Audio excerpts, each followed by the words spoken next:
Hey friends, Heather here from the Sewing Loft, and today I've got a really fun block to put together.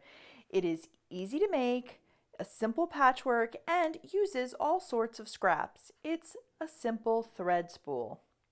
Now I've already stitched mine up in a 12-inch finished block here, and I've cut out my fabrics to make the same block in a 6-inch size. Let's take a look and see how easy it is to put this together.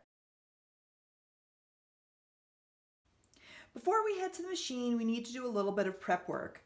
Now, I like to use a heat erasing pen. My Frixion works perfectly, a ruler, and just draw from corner to corner in each one of the squares. This is going to allow us to create that shaped spool on each end of our top and bottom fabrics.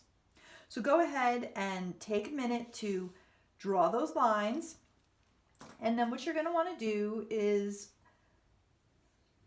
determine what direction or what color order your fabrics will be for your spool.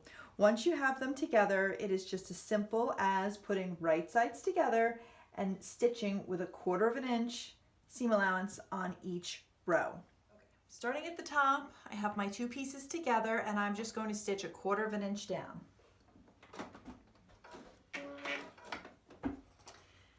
Then I'm going to take the next piece and continue the process.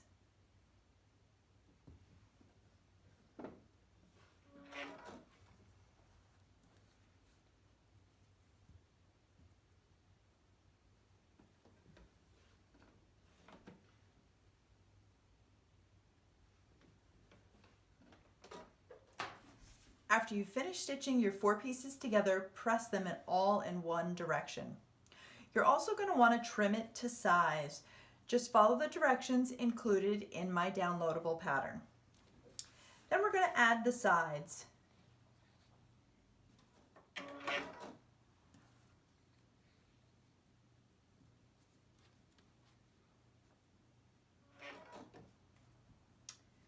Press your seams outward for a nice flat finish. And then we can set this piece off to the side. Now it's all about making those spools, and we're going to use those squares that we drew on earlier. You're going to line them up, and we want to make sure that we reverse them on side to side the direction, and we are going to stitch directly along this line.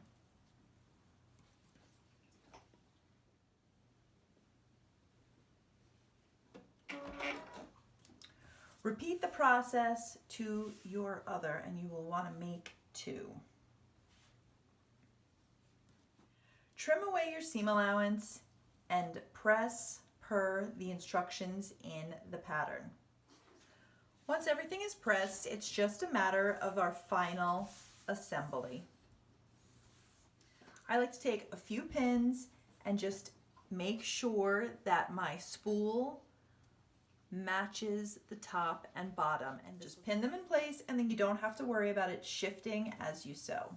Make sure that you remove your pins as you're sewing so that you don't stitch over them and break or bend a needle. Repeat to the other side. Press your block and then finish by trimming it to size. So what do you think? Are you ready to start stitching your thread spool block? Be sure to visit me at thesewingloft.com to download your instructions and find all sorts of fun blocks.